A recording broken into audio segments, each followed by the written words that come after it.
So Marco Rubio just delivered what many are calling the most presidential speech of the Trump era. Standing before world leaders in Munich, our Secretary of State didn't just talk foreign policy. He painted a vision of Western renewal that has political insiders buzzing about 2028. But there's something deeper happening here, and that's the establishment media is completely missing. This isn't just about one speech or one man's political future. Rubio's Munich moment represents the maturation of the America First movement into a governing philosophy that can project strength globally while putting our nation first. For families watching, this means your children might grow up in a world where America leads a revitalized Western alliance instead of managing decline. For conservatives, it signals that Trump's foreign policy doctrine has found its most articulate voice.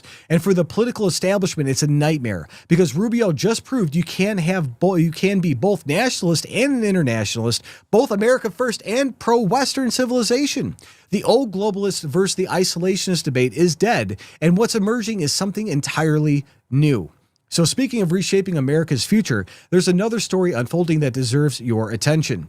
So breaking news is breaking quietly, and most people missed it. While headlines focused on Munich, the Trump administration just released a document that could fundamentally reshape the U.S. mining sector. And this is real, unfolding right now under Executive Order 14241. This goes beyond traditional mining investments. We're talking about a complete overhaul of how Americans sources critical materials. The implications are staggering for one particular sector, copper mining. With infrastructure spending and military modernization ramping up, copper demand is exploding. But here's what's incredible. A small mining company positioned perfectly for this transformation, Vizsla Copper, has been quietly positioning themselves in one of North America's most promising copper districts. While everybody was distracted, they've been building something remarkable. And the connection between strong foreign policy and domestic resource independence isn't coincidental. It's strategic. It's what makes our country great. But here's what's really driving the establishment crazy about Rubio's speech. He didn't apologize for Western civilization, like at all, not even a little bit. In fact, he celebrated it. He talked about 5 centuries of Western expansion, about refusing to be caretakers of managed decline. This is language that would have gotten you canceled just 5 years ago. Now it's being delivered by America's top diplomat on the world stage. The Overton window hasn't just shifted, it's been completely reconstructed. So let's get into it here. So it looks like from Lindell TV or TV, it says TV News Now, Fox's Planet predicts AOC's political career is over. These are great. I want to cut to this, and then we're going to get back down to some of the other ones here. She has some word salad. She's talking about all sorts of craziness, and I want you to watch. She's criticizing Rubio. Then I'm going to show you how good Rubio is, and we're going to go back to some of our other clips. Check this out. Would and should the U.S. actually commit U.S. troops to defend Taiwan if China were to move? I think that this is such a, I think that today, Junia? This is, of course, a very long-standing policy. Oh. Dana, somewhere. We're going to come back to that here in a second. I want to show you how good Marco Rubio did, how much the world leaders loved it. And from Salem News Channels, on the heels of Marco Rubio's Munich speech, Mike Gallagher asked a question many of us are now whispering. Has Rubio emerged as a presumptive 2028 GOP nominee over JD Vance? Potential? Maybe. Watch. Let me just flat out ask you, does Marco Rubio replace JD Vance as the presumptive 2028 nominee? There's a whole lot of people, a lot of smart people, who think that he sealed the deal in Munich. It was all about protecting Western civilization, all about the perils of mass migration, all about culture and protecting culture. It was an amazing speech.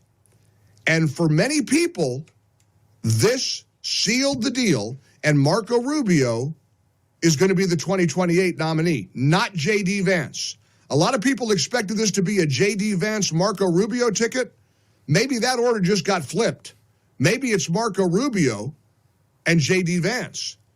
And maybe Vice President Vance becomes the linear equivalent to Selena Meyer from the TV show Veep. Maybe he's going to be a perennial vice president, not president. What do you think? And they're both young men. Maybe 8 years of Marco Rubio and then 8 years of JD Vance. We'd do a lot worse than that, huh? I couldn't agree more on the fact that they're both incredible people. I don't know who's going to win the primary. We'll see. And, you know, we still got 3 more years of Trump. I mean, we literally have 3 more years of Trump. Trump's only been in office for 13 months. So it says the opener sets up the central question to understand why Rubio suddenly presidential material. We need to hear what he actually said. That's got everybody talking.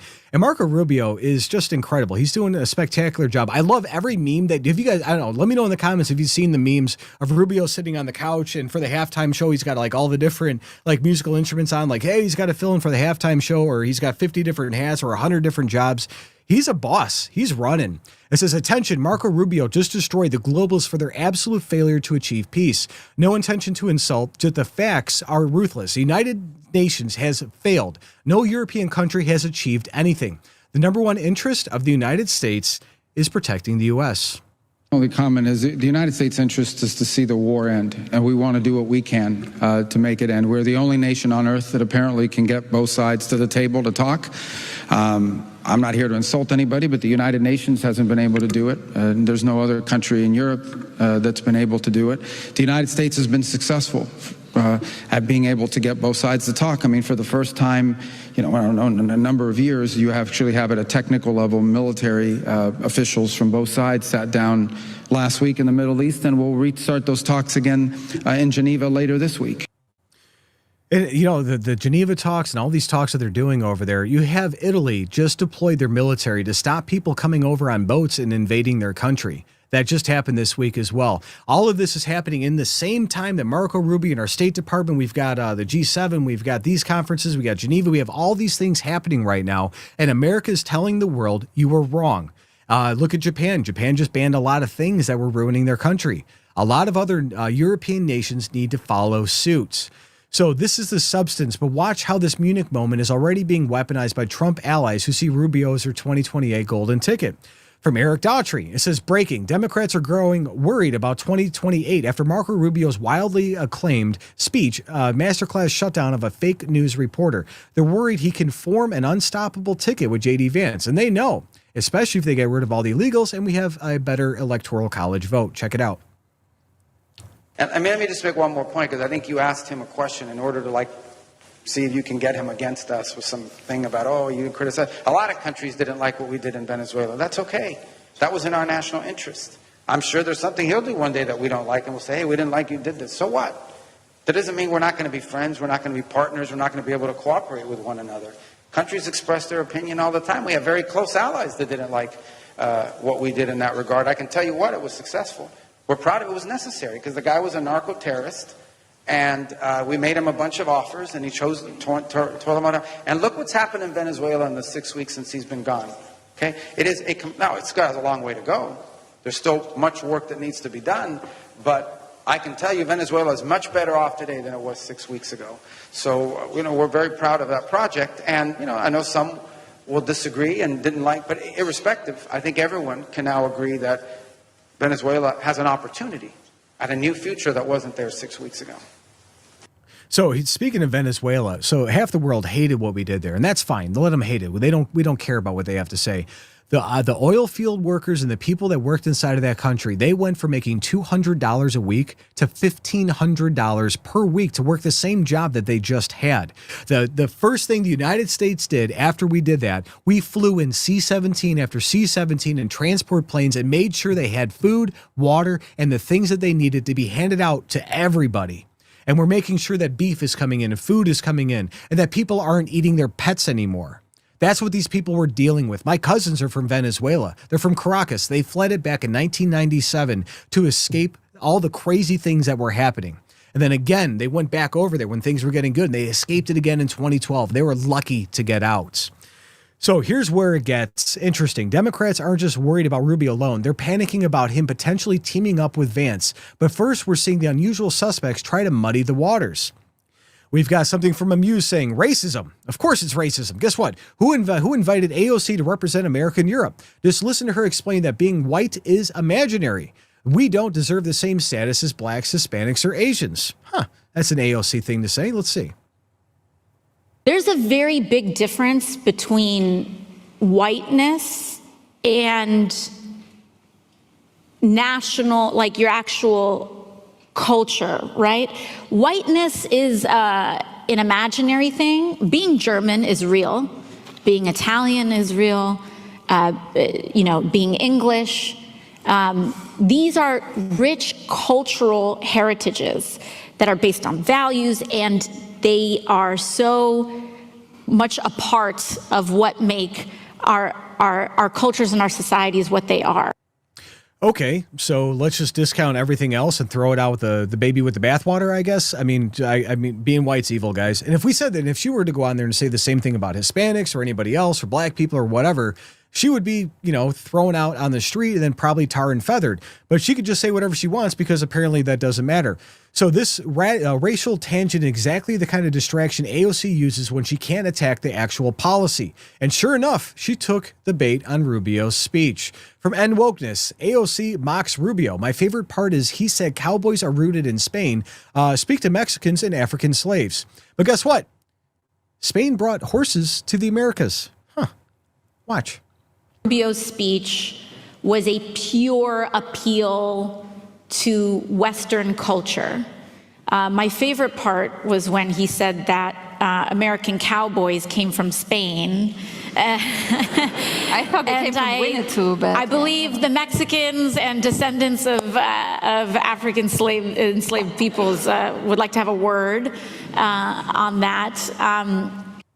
I don't know about you. I cannot stand her voice. Whenever I hear it, it gives me I just get all bleh about it. She sounds so uneducated and she can't make a concise thought process go through it. And she's almost as bad as Joe Biden with the word salad she has. We're going to get back to that one. It's just incredible.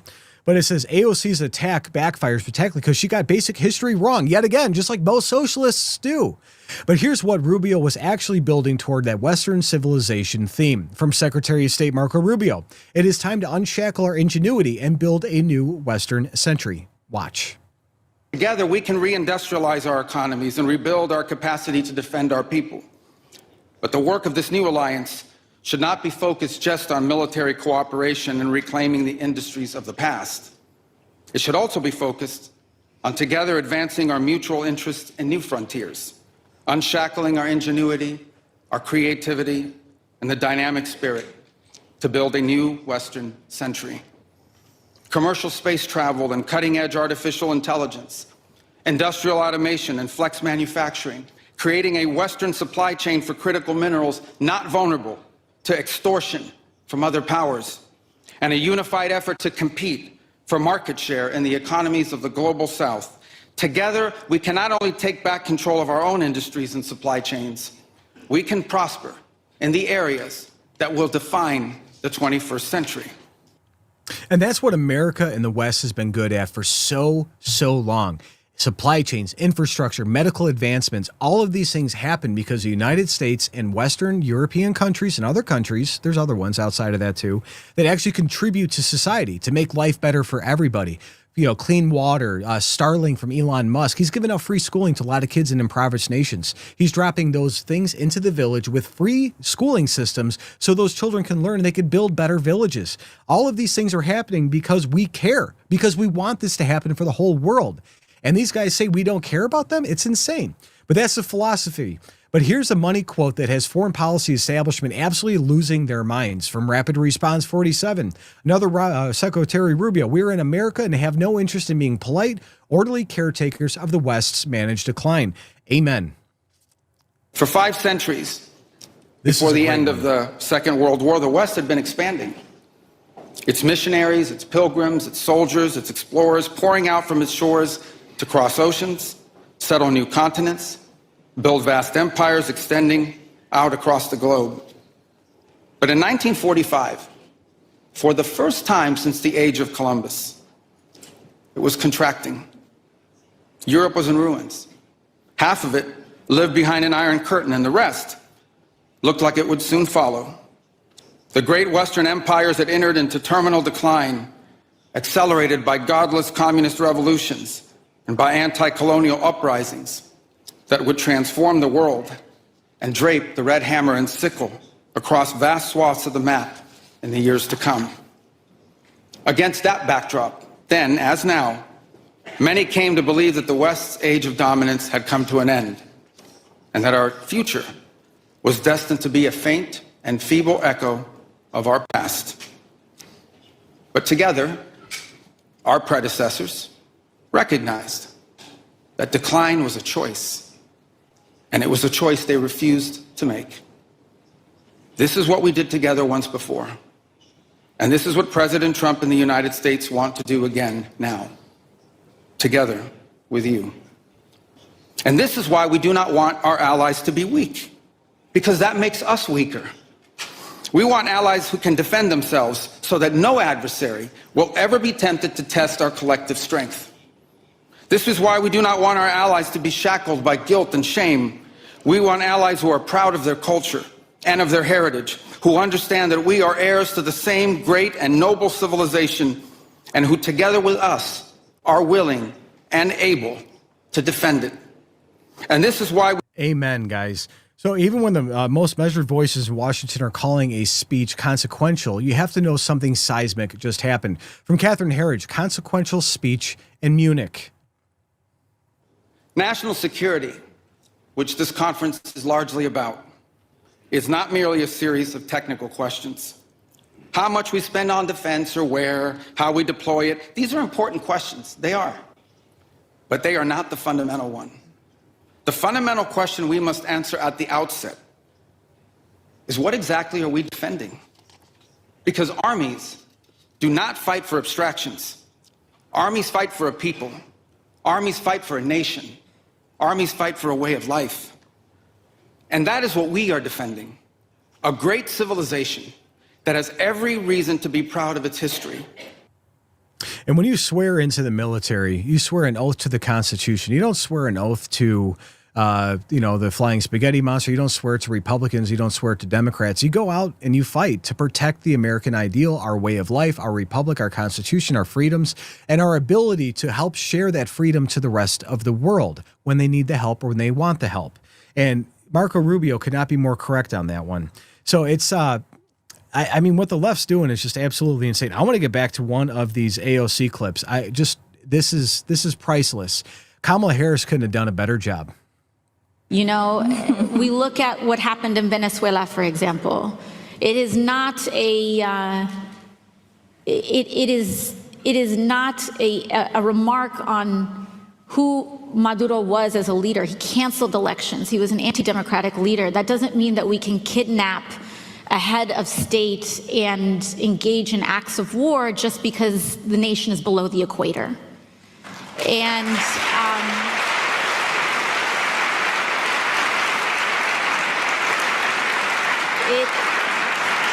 by the way, did you guys see on the left side of the screen there where it showed where the equator was and it showed where Venezuela was? I'll show it up here. Yeah. Oh, that's funny. The equator's there and Venezuela's north of it. Huh. AOC, you can't read a map either. I'm going to get a little bit into just a tiniest bit of some of these word salad deals. Okay, no. You go there to be seen because you want to show that you have foreign policy chops in order to run in 2028. That is the only reason to go. That's why Gretchen Whitmer went as well. Charlie, it was not a good day. You're going to attack the president, and you're pushing as you always, if someone says your name wrong, you're quick to correct them on whether they said the pronunciation. Yeah. And then you're going to bring up Venezuela, and you don't know where it is.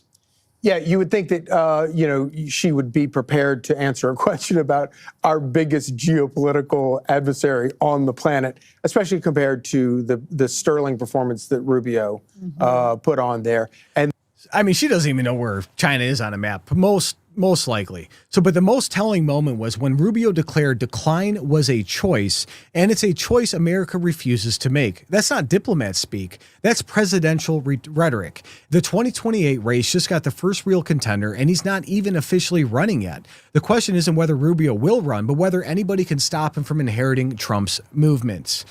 So Marco Rubio just showed the world what America First foreign policy looks like when it's fully mature and confidentially articulated. This wasn't just a speech, it was an audition for leader of the free world. While Democrats fumble with pronouns and climate anxiety, Rubio is talking about building a new Western century. And the contrast couldn't be starker. And 2028 suddenly feels a lot closer than it did yesterday. So tell me, do you think Rubio's Munich speech was a preview of his 2028 presidential campaign? Let me know your thoughts on that below. And while you're at it, check out the Next News merch shop for gear that celebrates the America First movement that is reshaping our world. The system controls information. Information control is power. They don't want you to see this. The truth only survives together. They don't want this. Share this now.